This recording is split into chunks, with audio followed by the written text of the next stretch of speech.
नमस्कार। चलिए आज समझते हैं नए भारतीय नागरिक सुरक्षा संहिता यानी BNSS 2023 के एक बहुत ही जरूरी हिस्से को।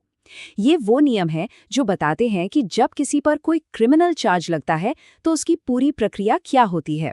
हम खास तौर पर धारा 236 से 240 पर बात करेंगे। तो शुरू किया जाए। अच्छा, तो सबसे पहला सवाल दिमाग में यही आता है कि जब अदालत किसी पर कोई आरोप लगाती है तो उसके नियम क्या हैं? क्या सिर्फ इतना कह देना काफ़ी है कि इस व्यक्ति ने चोरी की है, या फिर कुछ और भी बताना पड़ता है? और सोचिए, अगर चार्जशीट में कोई छोटी-मोटी गलती हो जाए, नाम में या तारीख में, तो क्या होता है?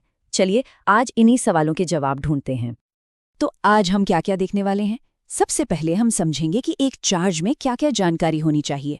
फिर जानेंगे कि उसमें लिखे कानूनी शब्दों का सही मतलब क्या होता है। उसके बाद देखेंगे कि अगर चार्ज में कोई गलती हो जाए तो उसका क्या असर होता है। और हाँ, ये भी देखेंगे कि क्या चलते मुकदमे में आरोप बदले जा सकते हैं, और अगर बदले गए तो फिर पार्टियों के अधिकार क्या होते हैं। चलिए, तो सबसे पहले उठाते हैं धारा 236 को। ये धारा इस सवाल का जवाब देती है कि किसी भी आरोप में कितनी डिटेल, कितनी जानकारी होनी चाहिए। क्या सिर्फ अपराध का नाम बताना काफी है, या ये भी बताना होगा कि वो किया कैसे गया? देखिए, कानून यहाँ बहुत साफ है। वो कहता है कि अगर किसी अपराध का नेचर ऐसा है कि सिर्फ उसका नाम लेने से बात साफ नहीं होती, तो चार्ज में ये भी बताना पड़ेगा कि वो अपराध किस तरीके से किया गया था। और इसका मकसद बस एक है कि जिस पर आरोप लगा है उसे अपना बचाव करने का पूरा और साफ मौका मिले। अब इसे उदाहरण से समझते हैं तो बात एकदम साफ हो जाएगी। देखिए, चोरी या हत्या जैसे मामलों में तरीका बताना जरूरी नहीं माना जाता, क्योंकि ये अपराध अपने आप में बहुत स्पष्ट हैं।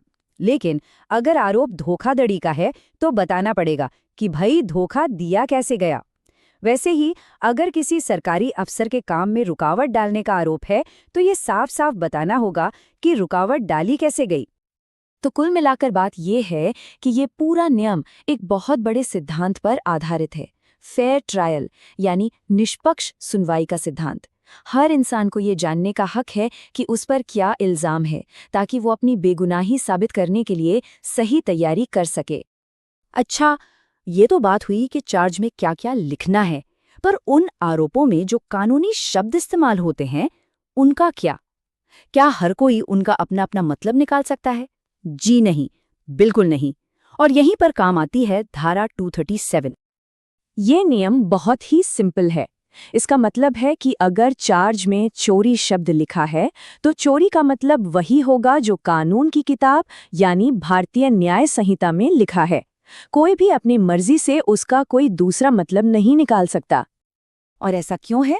ताकि कानूनी प्रक्रिया में कोई कंफ्यूजन ना हो।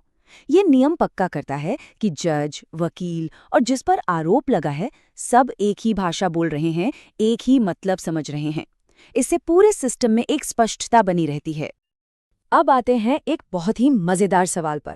भाई, इंसान है तो गलती तो होगी ही। तो क्या हो अगर चार्जशीट बनाने में ही कोई गलती हो जाए?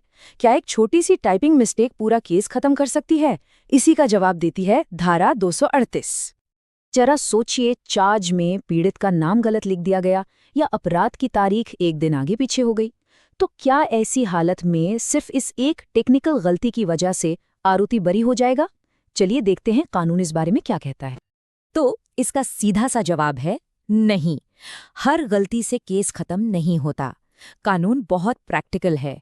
वो कहता है कि कोई भी गलती बड़ी तभी मानी जाएगी जब दो शर्तें पूरी हों।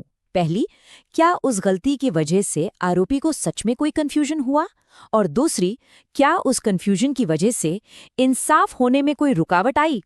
अगर इन दोनों सवालों का जवाब हाँ है, सिर्फ और सिर्फ तभी उस गलती को बड़ा माना जाएगा। इस उदाहरण से दूध का दूध और पानी का पानी हो जाएगा। पहले केस में देखिए, पीड़ित का नाम गलत था, पर आरोपी को शुरू से पता था कि बात किसकी हो रही है। उसे कोई भ्रम नहीं हुआ, तो ये छोटी गलती मानी गई। लेकिन दूसरे केस में चार्ज किसी और के मर्डर का लगा और सुनवाई किसी और के मर्डर की होने लगी।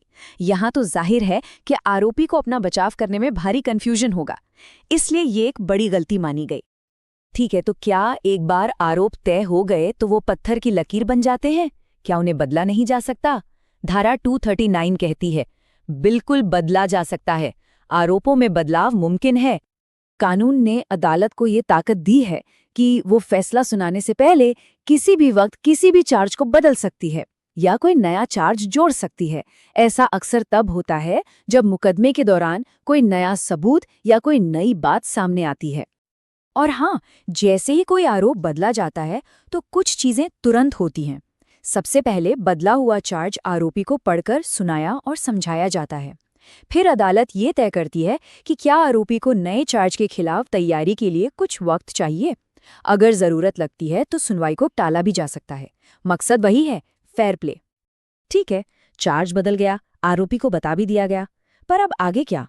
यहीं पर आती है धारा 240, जो चार्ज बदलने के बाद प्रोसिक्यूशन और डिफेंस दोनों को कुछ खास अधिकार देती है।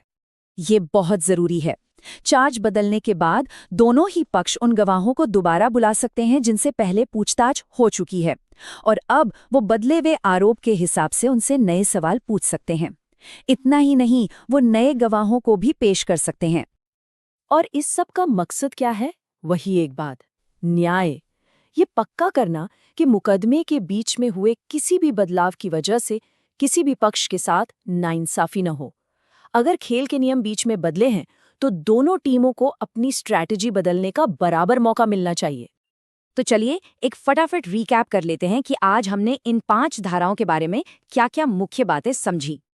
तो आज का निचोड़ ये है, कुछ अपराधों जैसे धोखाधड़ी में तरीका बताना जरूरी है। चार्ज में लिखे शब्दों का मतलब वही होता है जो कानून में लिखा है। चार्जशीट की हर छोटी मोटी गलती से केस खत्म नहीं होता। अदालत फैसला आने तक चार्ज बदल सकती है, और अगर ऐसा होता है तो दोनों पक्षों को गवाहों से दोबारा पूछताछ का पूरा अधिकार मिलता है। याद रखिए, अपने अधिकारों और कानून की प्रक्रिया को समझना सिर्फ वकीलों का काम नहीं है, ये हम सबको, हर नागरिक को ताकत देता है। जब हम कानून को जानते हैं तो हम सिर्फ अपनी रक्षा ही नहीं करते, बल्कि एक बेहतर और न्यायपूर्ण समाज बनाने में अपना योगदान भी देते हैं। धन्यवाद।